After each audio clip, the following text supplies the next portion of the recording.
Bulletin की शुरुआत पाकिस्तान की खबर से करेंगे। मरियम नवाज के शौहर सफदर आवान की गिरफ्तारी के बाद कराची में सूरत हाल सेमाबी है।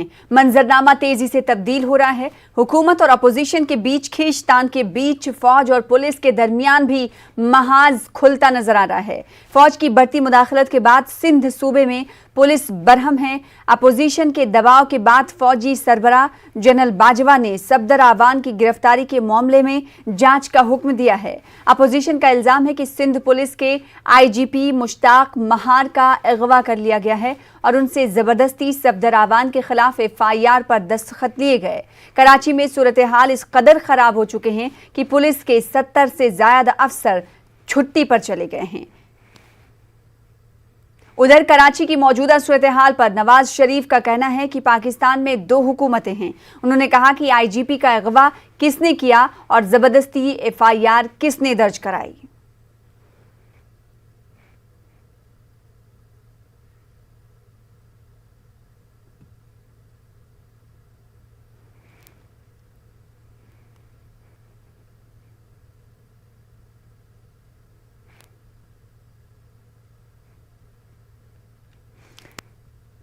तो पाकिस्तान में फौज बनाम पुलिस की खबरें हैं, तो दूसरी तरफ कराची में धमाके की खबर है। टीवी स्क्रीन पर आपको नवाज शरीफ क्या कुछ कह रहे हैं, उन्होंने क्या बयान दिया फौज बनाम पुलिस को लेकर, आइए आपको सुनाते हैं। 2 मुतवाजी हुकूमतें चल रही हैं और स्टेट अबव द स्टेट है। वो आज मेरा ख्याल है कि साबित हो गया है, कल और आज। मेरा ख्याल है कि अब इसमें मज़ीद ग़ालिबन किसी सबूत की ज़रूरत नहीं रहती। तो मैं भी बग़ैर फैक्ट्स के मैं बात नहीं किया करता। मैंने बात की है तजुर्बे से और हक़ाइक़ पे मबनी जो मेरा तजुर्बा है उसके हवाले से मैंने बात की और वो आज 100% सही साबित हुई है। और मुझे बताया जाए कि किसने उठाया आईजी को और किसने उसे ज़बरदस्ती जो है वो एफआईआर दर्ज करवाई और किसने ज़बरदस्ती अरेस्ट करवाए। ये सब बातें जो है ना ये इतनी आसानी के साथ ब्रश साइड नहीं की जा सकती। लिहाजा मैं तो काफ़ी अरसे से कह रहा हूँ, मेरा ख्याल है कि वो लोग जो कि शायद जिनकी तादाद बहुत कम होगी जो तज़ब्ज़ुब का शिकार थे, आज मेरा ख्याल है उनको भी मालूम हो गया है कि जो नवाज शरीफ कहता है वो वाकई हकीकत पे मबनी है। फिर उसके बाद मैं सिंध की पुलिस को शाबाश देता हूँ जिन्होंने बहुत खुददारी और जिन्होंने बहुत ज़्यादा बहादुरी का सबूत दिया है और उन्होंने जो है वो आज इसके ख़िलाफ़ भरपूर एहतजाज किया है। जो मैं समझता हूँ कि बाकी मुल्क, कौम और सर्विसेज के लिए मशले राह है।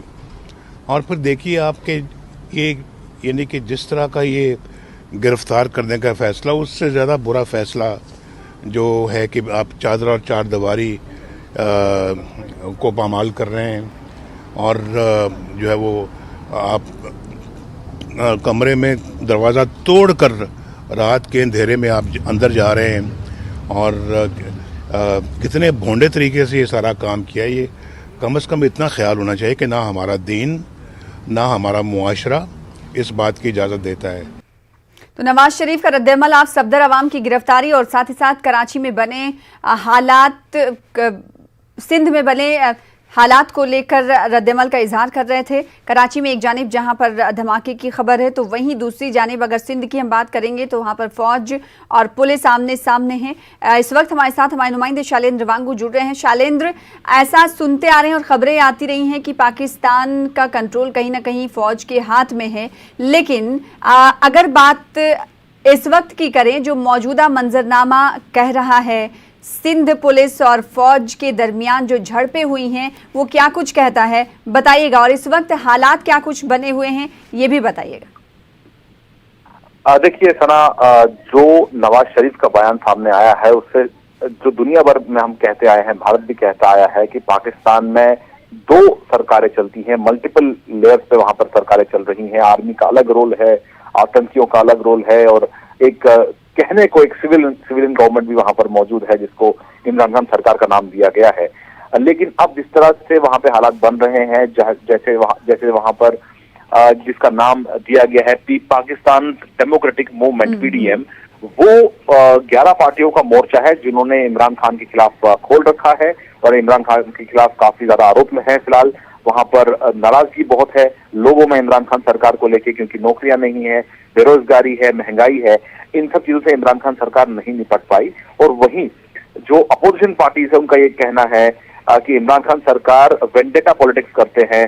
वो जो इदारे वहां पर पाकिस्तान में है उनका इस्तेमाल अपने पॉलिटिकल अपोनेंट्स के खिलाफ किया जाता है, जैसे नवाज शरीफ को बाहर जाने को मजबूर किया गया, या आज की तारीख में जो पूर्व प्रधानमंत्री पाकिस्तान के मुशर्रफ, वो भी इस वक्त देश से बाहर हैं और टारगेट किया जाता है अपोजिशन पार्टीज को। तो उसमें कुल मिलाकर इमरान खान को गद्दी छोड़ने के लिए एक मोर्चा खोल रखा है इन तमाम पार्टियों ने।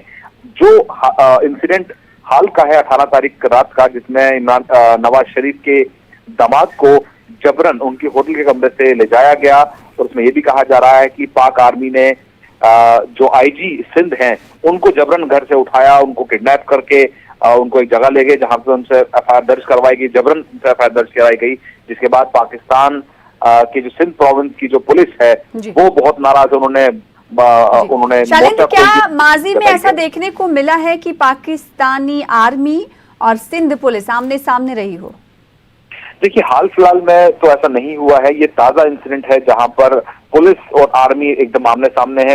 पुलिस का ये आरोप है कि उनके साथ बदतमीजी की गई, बदसलूकी की गई, और जो पुलिस वाले तैनात थे सफदर, जो नवाज शरीफ के जो दामाद है, उनकी सिक्योरिटी में उनके साथ मैनहैंडलिंग की गई है। तो उससे नाराज होकर आईजी ने छुट्टी में जाने का ऐलान किया। लेकिन उसके बाद अब फिलहाल मामला हल होता नजर आ रहा है, जिसके बाद बिलावल भुट्टो ने मुलाकात की बाजवा से और आईएसआई चीफ से, और उसके बाद उन्होंने कहा कि हम जांच इस पूरे मामले की करेंगे। जिसके बाद अब छुट्टी को फिलहाल वापस ले लिया गया। लेकिन ये विवाद अभी खत्म नहीं हुआ है।